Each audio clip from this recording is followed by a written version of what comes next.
The last time we talked about Gameloft, we had a gander at their shameless library of games that consists of almost nothing but ripped off ideas from other more successful IPs. I say of almost nothing because there is more to Gameloft than meets the eye. On one side, a company that makes somewhat above average, for mobile at least, games based on ideas they have no right to be using, and on the other side, a company that makes fairly average ports and spin-offs based on ideas that they actually are allowed to use. For whatever reason, some companies actually trust them enough to make games for them, with Ubisoft in particular being very keen for Gameloft to use their IPs, and I cannot even begin to possibly imagine why that would be, whether it be their fairly okay ports of the Rayman games on the DS, or the absolutely shameful, complete and utter waste of a job they did on Earthworm Jim, which, if I had to sum up in one succinct 7 minute and 57 seconds long statement, would go something along the lines of this. Well Christ, I'm back at last. Only been what, 4 or so months? Ha ha. Anyway, yada yada yada, bing bang boop, one needlessly long intro later, we're talking about Assassin's Creed on the DS. Welcome to Port Patrol, the show where I look at weird, interesting, or knockoff ports of video games, and today we are taking a look at Assassin's Creed Altair Chronicles on the Nintendo DS.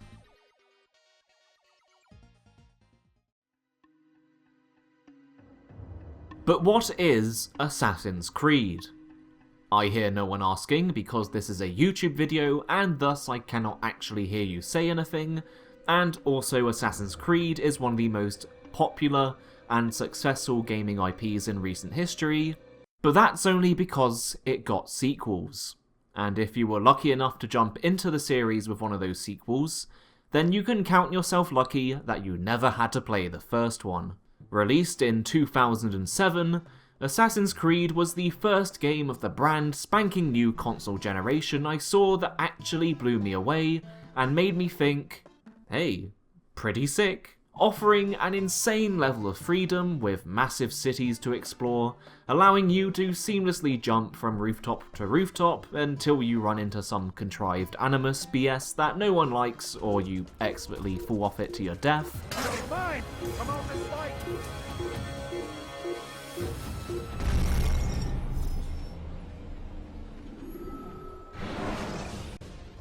Combat was easy to cheat and abuse, but it was cool and looked flashy, and honestly the only thing holding the game back is the complete and utter absence of anything fun to do in it. It's great that they decided to give the player so much freedom in the open world when the missions only ever consist of following a bloke down an alleyway for a bit or sitting on a bench.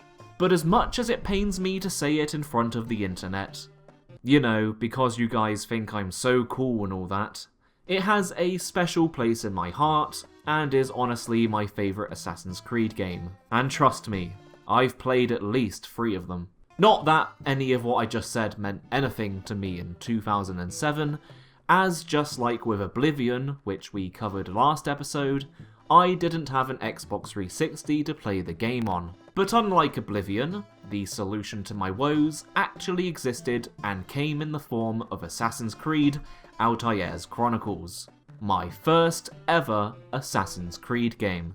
Which I know sounds depressing enough already, and you haven't even seen what the game is actually like.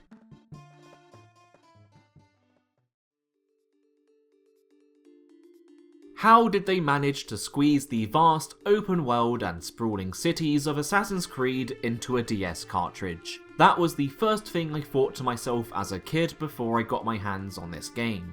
And launching the game quickly delivered the swift and disappointing answer to that question. They didn't. Although it bears the Assassin's Creed name, let's face it, this game could have probably been named anything really, but that wouldn't have brought in that sweet dosh like the Assassin's Creed brand would. Though that isn't to say there aren't some efforts to simulate the gameplay of the original, it's just if you are expecting a decent, portable representation of Assassin's Creed, such as in the superior, million times better, honestly wish I was covering it in this video instead of this, Assassin's Creed Bloodlines on the PSP, then you will be sorely disappointed. Taking place in small linear levels, the game is essentially a side-scroller in how they play out, but with the extra advantages 3D movement brings to the table, if by advantages you mean poor depth perception. The Prince of Persia series comes heavily to mind when playing this game, thanks to the emphasis on old-school platforming, puzzles, and obstacles like spikes coming out of the ground, and very particularly placed rattlesnakes, I guess.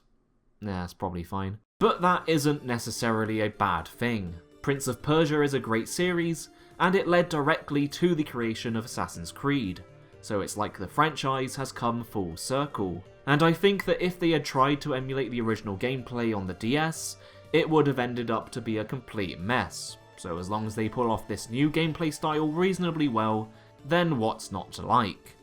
Well, let's take a look then, shall we? First impressions are pretty good. The first level introduces everything pretty well, and gameplay mimics that of Assassin's Creed well enough. The top screen is where the actual game happens, while the bottom screen is used for the map and some extra menus, so thankfully there isn't too much tacked on touchscreen gimmicks like you can get with some games like this. Altair is fun to control, with the most fun coming from just constantly pushing over random civilians. His movement can be a bit floaty though. He doesn't stop as quickly as you would like, and his jump arc is quite wide, which I'm really glad they took into consideration when designing these levels. Except they didn't, so I hope you enjoy sliding off platforms when you try to land on them. But don't get me wrong, there is good stuff here. The triple jump is fun to pull off even if you never really need to use it, it just looks stupidly stylish. The grappling hook is also pretty fun, letting you swing from pole to pole, and a lot of the challenges it puts you through while platforming, I mean yeah, considering the series this is meant to be in, do kinda look out of place, but they're fun. One thing that does bug me though is that the entire game feels like it was made for the lowest common denominator, if you catch my drift. Which is fair, I suppose, seeing that it was made for people who actually liked Assassin's Creed 1. The mantra behind the game's design seems to be, if the player needs to use more than one brain cell to play it, that's one brain cell too many. Because before any platforming segment, the camera needs to slowly pan across and show you everything coming up.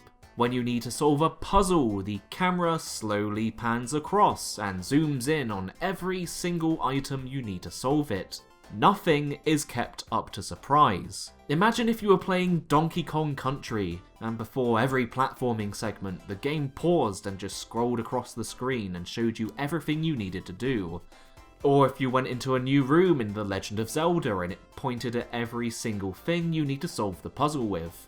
It's kind of like that, and it absolutely butchers the pace. Altair is fast and can jump really far. When used correctly, you can leap over entire platforming segments in a single jump, and it feels absolutely incredible to pull off. But it doesn't reward you for it, and it doesn't allow for it, because before every single sodding jump in this game, it just rips control out of your hands and is like, uh-oh, silly, don't want you getting lost and confused now, do we?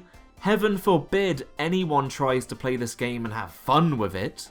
It's like the people who were in charge of programming Altair were constantly at odds with the people who made the levels, while also being at odds with the people who were in charge of combat, because oh man, let's talk about the combat. With the entire game being such a big departure from regular Assassin's Creed gameplay, you would also expect the combat to be a big departure too. Maybe it'd be something like Rocket Knight, where you can slice enemies as you run through the levels, or if they wanted something simple while still offering something like Assassin's Creed, then maybe a Z-targeting combat system like from Zelda would have done the trick. But no. Of everything in this entire game to be near identical to what it is in the original, apart from the music that they just ripped from the original game, I don't think that really counts, it would have to be the combat, and I absolutely hate it. It's slow, monotonous, and incredibly unsatisfying. There's no clunky sounds of armor being hit or flashy hit effects.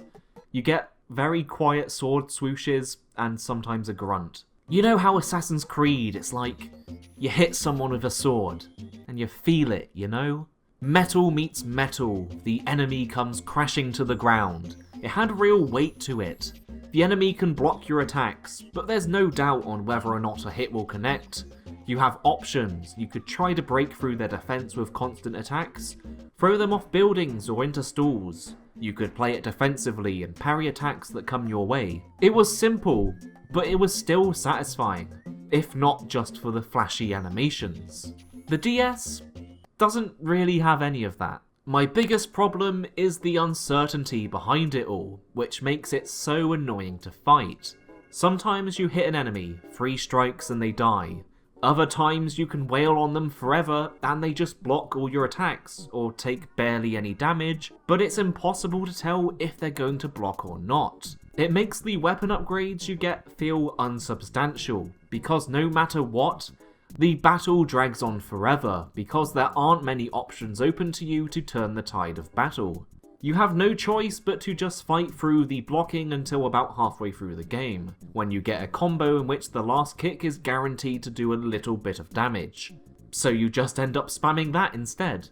If the battles aren't stupidly long, then they just end instantly. From the start of the game, you have the parry, which kills low-level enemies instantly, and later on in the game, you can use your grappling hook to pull enemies towards you, which also lets you kill them in one hit. No such thing as a satisfying fight exists in this game.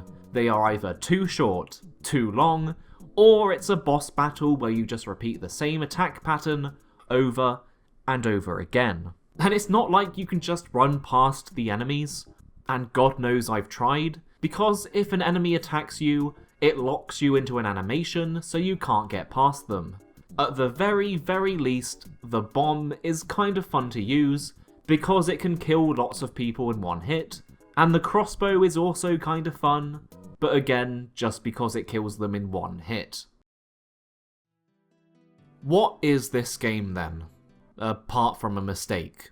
I know it sounds like I'm coming down hard on the game, but it comes from a place of love, because there are parts of the game to like, but the moment you begin to like it, that's when another enemy appears. The platforming is enjoyable, and the presentation is pretty good too, and it holds up great when upscaled.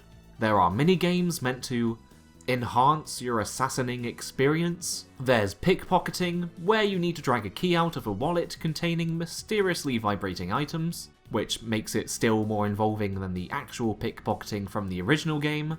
And then there's the interrogations that play like the lamest Osu beat maps in existence. Not gonna lie, I remember this game being better. I don't know, I was hoping to be a bit more positive about it. Going back to this game was honestly like going back to a childhood friend who you used to play football with in primary school, but after having grown up and played real, actual football, you realise that your friend was actually severely handicapped this entire time, and you hadn't even been playing football at all, but you didn't know any better back then, so you just went along with it like it was the best thing ever. The platforming is good, but the level design never allows for it to flourish to its full potential. The combat is a mistake, and it's all bundled into a game that feels like it was put together with the bare amount of effort needed to actually pass it off as a video game. Animations constantly bug out. Enemies get stuck on walls. Altair just refuses to grab onto ledges sometimes. Jumping is a tricky business because if you slightly touch a wall, Altair latches onto it like Spider-Man. At one point I got stuck in a black void for some reason, and I distinctly remember my copy I had as a kid was forever made unplayable thanks to a bug that meant the blue orbs you collect to level up your health and attacks just weren't there. They just never spawned. I know that doesn't sound like the biggest deal, but the combat is unplayable enough already with the sword upgrades, let alone without them.